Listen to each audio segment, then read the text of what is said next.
Hi, I'm Heather Williams. I am an artist, some of my work. I am an author, and here's a copy of my book, Drawing as a Sacred Activity. And I'm a mentor, and I'm here to help you activate your creativity. Now, how do I do that? I do that through drawing. So before we get into drawing, I would like to share with you a few thoughts that I have about the value of drawing. 1,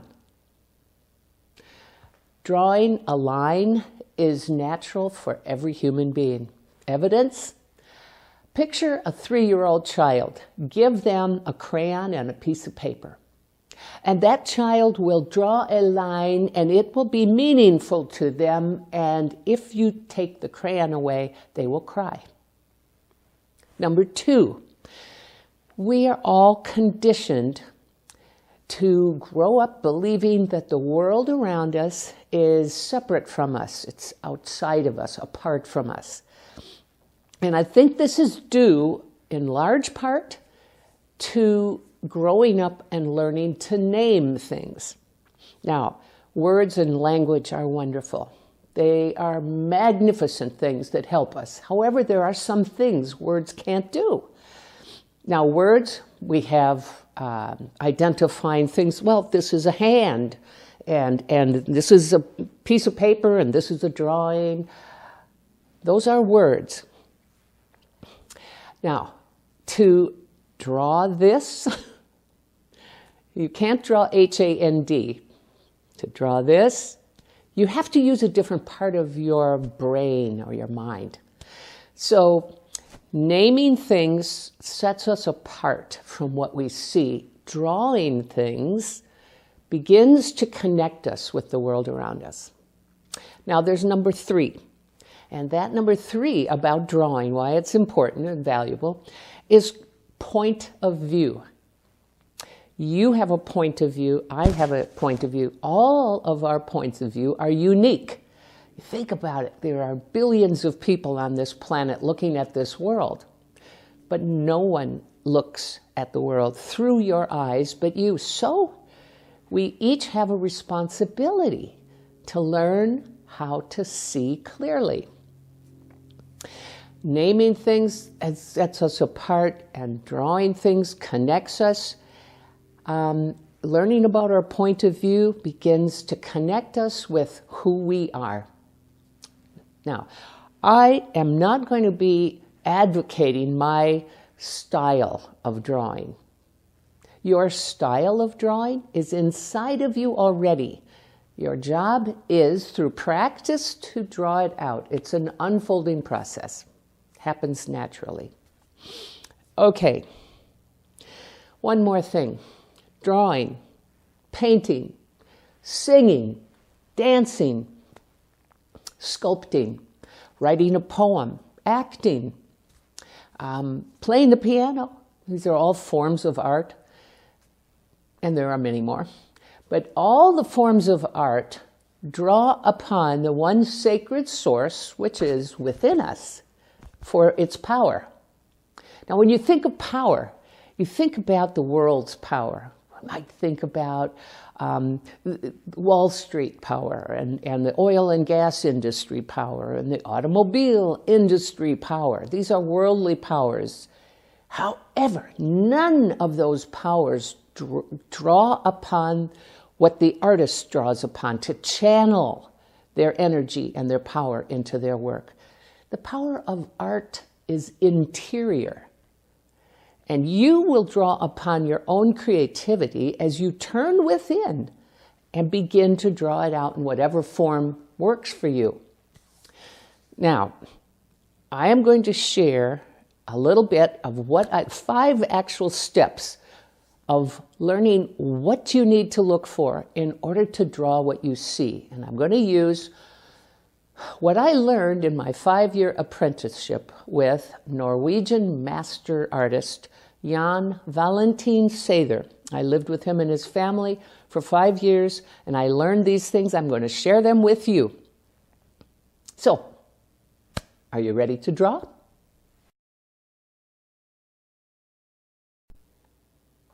Okay, now we've got 5 steps. I'm going to now do the first step. What is it you need to look for in order to draw what you see? And I'm going to start with saying this, that the world visually in front of us is so full of visual information that it startles all of us. You don't know where to begin. So that's why it's very, very important to talk about directions. And here's why.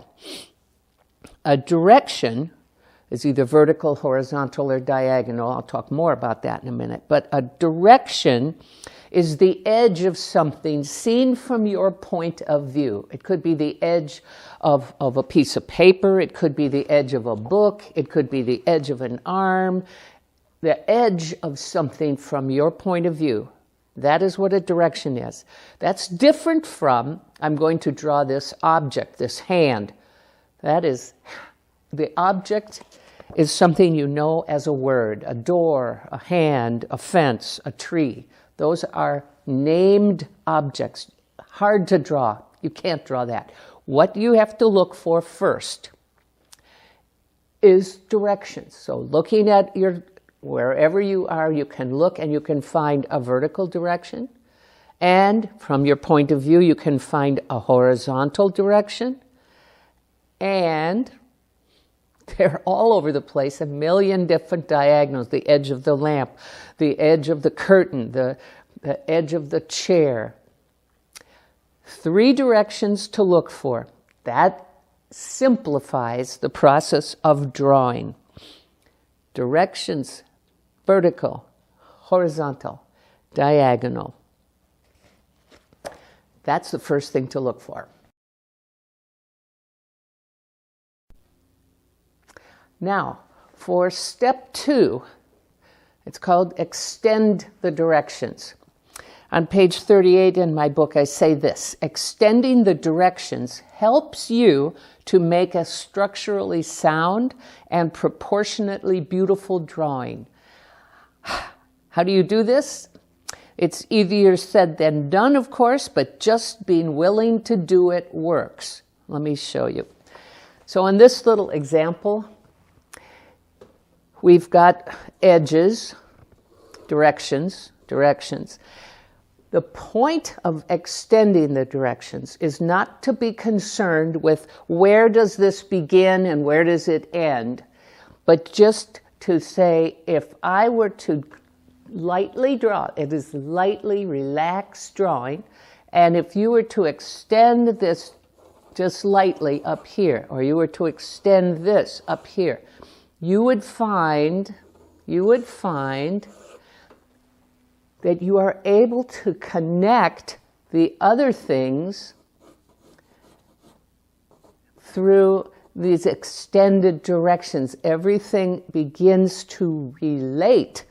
If you're relaxed is the best, most important part of it.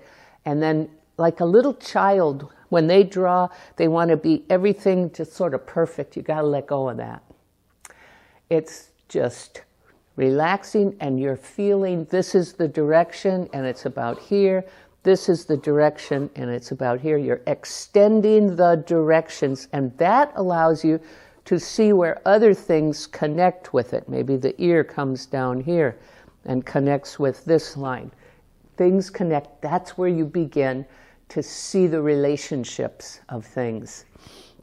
And so I think it's relaxing, opening your heart, and being willing to simply follow the directions that you see.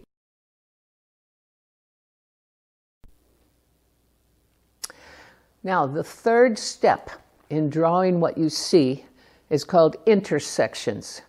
This third step is the key to having a flat, two-dimensional piece of paper express what you see in the three-dimensional world. This is the key step.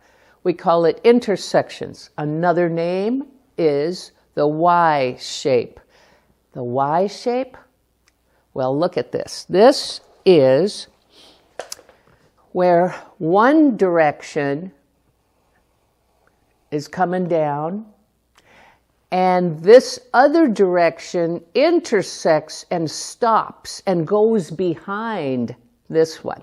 This one comes forward, this one goes behind. That key Y shape, or another word you could call it, is the anchor point, because it anchors that form, the edge, it anchors what that form is in place. This is a little quick example of some kind of a tree or a branch or something. And this comes down and goes behind, and this comes over or forward. This comes down, this goes behind. So remember, on a two-dimensional piece of paper, it's flat. But with this third step, you begin to demonstrate the three-dimensional world on your flat paper.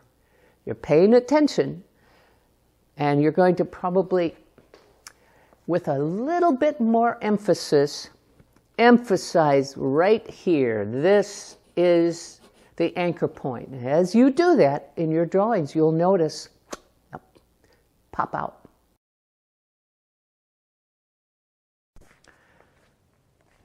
Okay, the fourth element in drawing what you see is constellations. Now think about it for a minute. This word constellations, isn't that up in the sky at night? Yes, it is. Let's talk about that for a minute.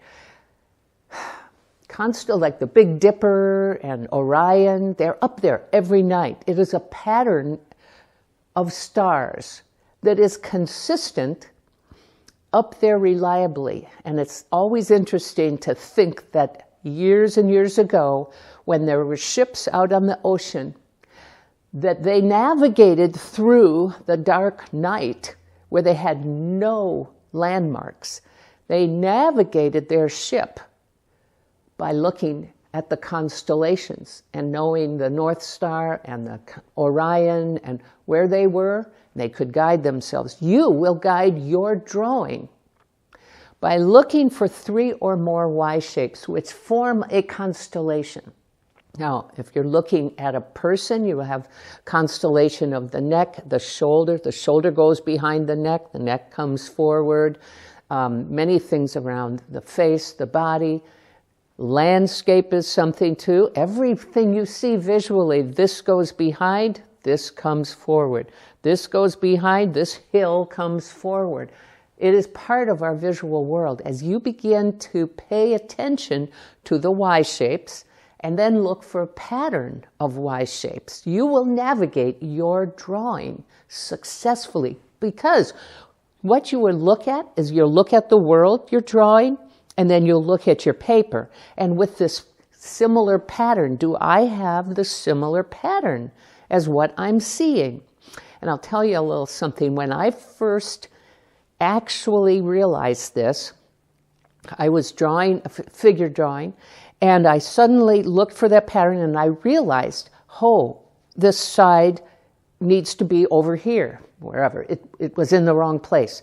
And the first thing usually you think about, oh, well, now I've ruined it, it's done. No, this is what I said to myself. Oh, I now see where it needs to go. So then I just drew the lines where they needed to go. I didn't even erase. And I didn't need to erase. This was the interesting thing. I really didn't need to erase because I redrew the lines, just it needed to be slightly shifted. And another thing on this, I remember a Leonardo da Vinci drawing of an old man, and his knee, he had 14 different tries to get that in the right pattern, that knee. He didn't care. He's got 14 lines. Who cares? He had done a beautiful drawing. So a lot of us have to back off of this perfection thing. It is not needed. But anyways, look, number 4, constellations. Look for the pattern of those Y shapes. That will help you navigate your drawing.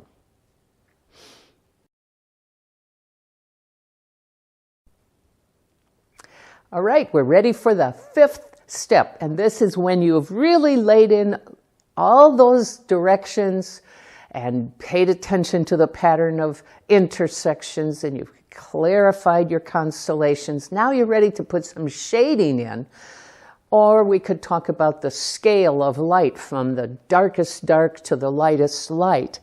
How do we move with the darks and the lights? So I've got two things I want to talk about with shading. One is there are areas where there are collisions of the darkest dark right next to the lightest light.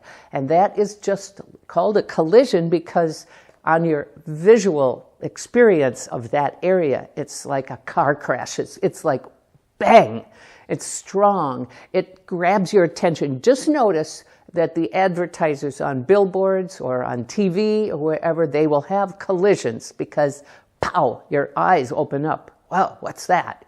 Collisions. Light colliding with dark.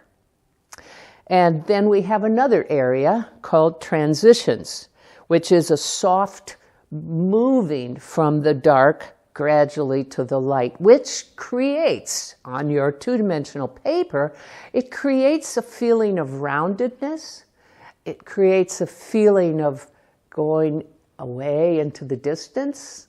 So shading really helps you complete your drawing, and by that, you want whoever is looking at your drawing to explore and stay with it for a while. So learning about the light and the dark is what you will do in this last step, shading or the scale of light, looking for and accenting areas where the light and the dark collide, and then working with your pen or pencil carefully and making graduations, transitions from dark to light.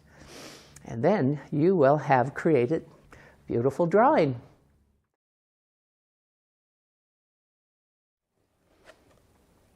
Now my book, Drawing as a Sacred Activity. I have 3 sections in this book. My 5 steps is the first section, observational drawing, learning how to see clearly and draw what you see. That's the first section. The second section, you're going to close your eyes to the world around you, and you're going to listen and draw out feelings from inside of you. It could be feelings of anger, feelings of frustration, could be questions you have, it could be bodily aches and pains. Honest to gosh, bring out a drawing of how you feel about something. That's the second section. The third section in my book is more of a meditative. You're going to empty yourself from thinking or feeling. And in that empty zone, you will draw a squiggle or a line, and then you will let your imagination or your intuition complete it. 3 sections. Drawing as a Sacred Activity is available on Amazon. It's available on bookstores. And please enjoy. And my email is heather@drawingtogether.com. My website is www.drawingtogether.com. I have exercises on my website. And of course, the book is available. Thank you very much.